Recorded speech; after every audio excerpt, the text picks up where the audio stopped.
langsung tanya ke Bang Hanta Yuda deh. Bang Hanta, menurut pandangan Anda seperti apa kemungkinan dari 4 poros ini, Bang Hanta? Ya, kalau bicara kemungkinan tentu ada kemungkinannya, tetapi saya melihat kemungkinannya tidak lebih besar ketimbang 3 partai ini berpisah ya. Kita mulai dari Partai Demokrat dulu. Partai Demokrat punya 3 opsi atau pilihan. 2 sebenarnya, karena opsi satunya sudah utopis, yaitu bergabung kembali bersama Anies. Pak Said Hasan tidak mungkin. Jadi tinggal 2 opsi. Opsi yang pertama ada opsi strategis. Yang ini yang ditanyakan barusan, opsi strategis bagi Partai Demokrat jika berhasil membangun koalisi baru bersama dengan PKS dan P3 dengan syarat yang cukup berat terbentuknya ini. Artinya P3 harus melepas atau meninggalkan Ganjar dan PD Perjuangan, syaratnya cukup berat itu. Kemudian juga PKS syaratnya harus tidak jadi bergabung dengan Anies Baswedan. Tadi pagi sudah bersama, tadi Pak Iqbal juga kelihatannya masih oke sama Mas Anies. Jadi potensinya masih belum besar saya lihat. Nah, kalau ini terbentuk, bagi Partai Demokrat ini paling strategis. Pastilah nama AHY masuk dalam radar apakah sebagai capres atau cawapres yang disebut berpasangan dengan Sandiaga Uno. Nah, yang kedua adalah opsi realistis. Ini Pak Said Hasan. Jadi antara strategis dan realistis. Realistis artinya bergabung dengan salah satu polar politik atau kutub politik Ganjar atau Prabowo. Dan kita tahu kalau bicara Partai Demokrat dan Mas Ahy bergabung ke salah satu, potensi Mas Ahy menjadi cawapres menurut saya sangat kecil sekali. Baik sebagai cawapresnya Pak Prabowo karena sama-sama dari militer, dan di Pak Prabowo sudah ada Mas Erick Thohir, bahkan belakang ada Mas Gibran dan lain sebagainya. Kemudian di Mas Ganjar juga saya kira agak sulit. Nah, sehingga opsinya pertimbangan di opsi realistis bagi Partai Demokrat ini 2 pertimbangannya. Satu adalah potensi kemenangan di Pilpres, 2 adalah mengamankan suara di pemilu legislatif bagi Partai Demokrat. Artinya apa? Kalau potensi kemenangan, baik Mas Ganjar maupun Pak Prabowo itu relatif ya kompetitif pilihan itu. Ada potensi kemenangan. Mereka berada di margin of error. Meskipun ketika head to head Pak Prabowo lebih tinggi dari Mas Ganjar kalau opsinya 2 pasang. Nah, tapi yang paling penting bagi Partai Demokrat, ini karena kita bicara realistis, melihat sebaran atau preferensi pemilih Partai Demokrat itu lebih kemana? Pastilah ke Mas Anies sebelum kasus kemarin ya Pak Syarif Hasan. Yang kedua itu paling mungkin ke Prabowo Subianto, barulah ke Ganjar Pranowo. Jadi kalau ingin mengamankan basis konstituennya, Partai Demokrat paling realistis sekarang bergabung dengan Pak Prabowo. Paling realistis. Tapi paling strategis karena ada nama AHY adalah menggoda atau mengajak merayu Mas Awi dan Pak Iqbal, PKS dan P3 membentuk poros baru. Nah, kalau bicara tetrapolar, 3-4 polar, ini syaratnya ya tadi itu. Mungkinkah kalau dari figur ada pertimbangannya saya kira cukup ini ya bagi Partai Demokrat akan keluar nama AHY, kelebihannya kedua kotel efek ekor jas akan bekerja secara efektif bagi Partai Demokrat, itu penting. Tapi tantangan terberatnya saya mencatat ada 2 juga. Yang pertama adalah kemungkinan bagi P3 bergabung dan PKS-nya belum besar per hari ini saya lihat. Itu yang harus diantisipasi. Yang kedua ada potensi menangnya. Datanya baik Mas AHY sebagai capres, bukan cawapres, dan Mas Sandi dipasangkan itu potensi kemenangannya meskipun masih ada waktu 5,5 bulan, itu tidak terlalu besar dibandingkan Pak Prabowo, Mas Ganjar, dan Mas Anies. Nah, memang saya kira saya ingin menyambung sedikit yang disampaikan oleh Pak Sarip tadi, isu perubahan ini simbolnya itu kalau figur ada Anies Baswedan, partainya adalah Demokrat dan PKS karena mereka di luar pemerintahan.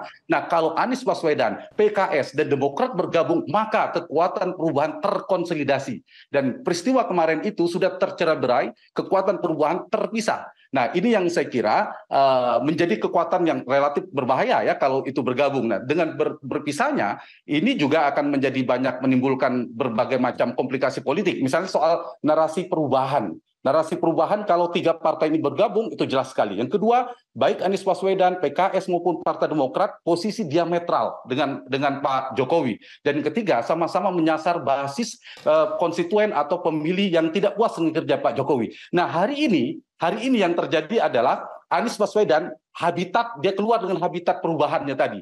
Dia bergabung dengan PKB, di mana basis PKB itu adalah basis yang bukan kecewa dengan Pak Jokowi, approval rating yang mendukung puas dengan kerja Pak Jokowi. Itu pekerjaan berat bagi Pak Anies Baswedan adalah berubah ke habitat barunya, dan sementara Demokrat juga ingin mengusung perubahan juga sulit. Mas Awi juga bersama Pak Jokowi. Jadi saya kira poin pentingnya sekarang baik dari Partai Demokrat maupun Mas Anies Baswedan mengalami komplikasi politik, butuh waktu adaptasi. Ibarat ikan yang biasanya hidup di laut, pindah ke air tawar, Pak Sarip, bagi Mas Anies itu. Nah, ini yang saya kira PR besarnya. Jadi belum bisa sukses, tapi adaptasi nama juga. Kalau ada pohon kurma, ditanam biasanya di Timur Tengah, tiba-tiba ditanam di Indonesia, dia bisa berbuah, tapi bisa juga tidak berbuah. Kita tunggu perkembangannya. Bagaimana kemudian untung rugi apabila ada poros keempat ini sebenarnya, Mas Hanta? Iya, ini memungkinkan secara konstitusi bagi kita, bagi publik semakin banyak opsi semakin bagus saya kira ya. Dan itu dimungkinkan kita ada aturan di putaran kedua. Nah, katakanlah PKS akhirnya berpisah. Ini pengandaian saja, meskipun potensi masih bersama Anies besarnya, keluar bergabung bersama Partai Demokrat, kemudian P3 juga cabut, pergi dari Ganjar, lalu terjadilah 4 poros. Berarti ada tetrapolar secara teori. Dari tetrapolar ini ada beberapa catatan bagi saya yang cukup menarik ya. Selain misalnya poros keempat ini terbentuk secara kotel efek korjas itu bekerja efektif buat partai-partai di poros baru ini. Misalnya Mas Ahy maju, pasti Demokrat ini opsi terbaik lah. Mau apapun pertimbangannya, begitu juga P3 dengan Mas Sandinya akan mendapatkan kotel efek yang optimal. PKS hampir sama karena berada di Anies maupun berada di sini sama-sama bukan figur yang terasosiasi dari partainya. Nah, yang menarik bagi saya adalah saya tidak menyimpulkan figurnya ini sampai pada all the president man. Tidak sampai, tapi coba kita lihat dari 4 polar ini, PDIP Ganjar, Gerindra Pak Prabowo, kemudian Nasdem dan PKB, selain Anies Baswedan, dengan habitat baru ada PKB dan NU, basis NU juga di sana, berarti sampai hari ini saya lihat masih mengusung isu perubahan, padahal di sana banyak pendukung Pak Jokowi yang mau disasar, PKB dan sebagian NU, ada nama Caimin, Muhaimin Iskandar, yang juga bagian dari Pak Jokowi.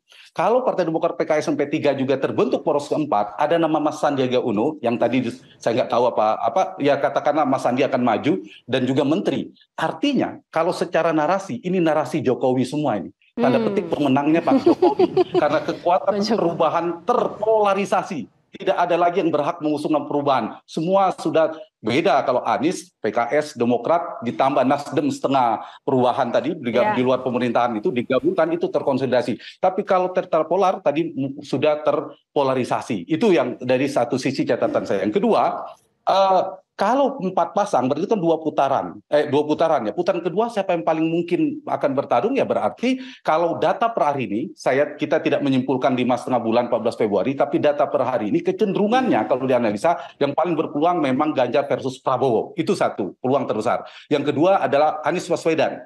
Dengan pasangan barunya itu berpotensi untuk lolos. Yang terakhir, yang ketiga, barulah di poros yang keempat ini. Sandiaga Uno dengan AHY atau AHY dan Sandi. Kita tidak tahu. Tapi per hari ini ya, peta politik bisa berubah kalau ada dinamika yang cukup kencang. Jadi, menurut saya, datanya ini, posisi kalkulasi elektabilitas maupun formula koalisinya, ini baru bisa terkonfirmasi di tanggal 25 November 2023, tepatnya pukul 23.59 ketika KPU menutup masa pendaftaran. Baru kita bisa. Kalau ini masih mungkin ada perubahan sepanjang janur kuning belum melengkung, masih berubah. Bisa tetrapolar, bisa tripolar, bahkan masih potensi bipolar. 2 kutub itu sangat mungkin. Mungkin terlalu jauh berpikirnya. 2 kutub bisa saja. Misalnya, ini misal ada 2. Ternyata Mas Anies, ini mohon maaf, ini kita pengandaian karena politik tidak semua juga melihat dinamika langkah kuda ini kan terjadi tiba-tiba. Mas Anies akhirnya misalnya gagal berlayar, akhirnya Prabowo versus Ganjar Pranowo yang akan bertarung. Atau Anies semakin kuat dengan koalisi barunya, ini akan ada rekonsiliasi atau konsensus baru, justru kekuatan Prabowo dan Ganjar itu bersatu. Apakah Prabowo berpasangan dengan Ganjar atau berpasangan dengan Gibran merepresentasikan PDIP, kita tidak tahu. Jadi sangat mungkin dibuka potensi atau opsi bipolar juga, 2 kutub yang bertarung. Tapi per hari ini kesimpulan saya sementara yang paling besar potensinya adalah 3 poros. Potensi untuk poros Anies Baswedan, poros Prabowo Subianto, dan poros Ganjar Pranowo. Bang Hanta, potensi untuk Mas AHY ini untuk nge-grab gitu ya, pemilih pemula seperti apa kalau Anda melihat? Dari sisi figur saya harus jujur mengatakan Mas AHY punya potensi ya. Anies dan AHY ya saya tidak hendak membuat Pak Syarif Hasan Demokrat sedang kecewa dengan Mas Anies ya, ini pengandaian. Itu lebih kuat terkonsolidasi kekuatan perubahan. Anies berpasangan dengan AHY itu pasangan yang berbahaya bagi lawannya karena bisa mengulang tanda petik di DKI karena terkonsolidasi dan AHY memiliki elektabilitas yang relatif di beberapa survei itu top 3, 2 digit. Masih jauh lah dibanding Pak Muhaimin Iskandar, datanya demikian. Nah, kalau dari potensi itu, maka Mas AHY dan Mas Sandi ini keunggulannya, kalau kita ingin melihat data, memang dari sisi pemilih muda milenial. Keduanya sangat dekat dengan kelompok milenial, Mas Sandi juga saya kira cukup kreatif, dekat dengan pemilih muda. Kemudian AHY selain usianya muda juga saya kira layak untuk menjadi pertimbangan dari pemilih-pemilih milenial itu. Tapi per hari ini memang potensinya Mas AHY kuat di cawapres, bukan capres. Tapi kalau kemudian menjadi capres, berpasangan dengan Sandi atau sebaliknya, saya kira karena waktu masih 5,5 bulan, kita tidak boleh menutup kemungkinan bahwa ini kecil kemungkinan, tidak bisa. Karena pilpres masih 5 bulan lebih, kecuali pilpres seminggu lagi. Kalau seminggu lagi, mungkin saya insya Allah berani memprediksi sulit pasangan ini untuk bertarung. Nah, kalau ini masih ada potensi, meskipun potensinya saya sampaikan tadi, Prabowo Ganjar, barulah Anies, baru pasangan keempat ini yang terakhir.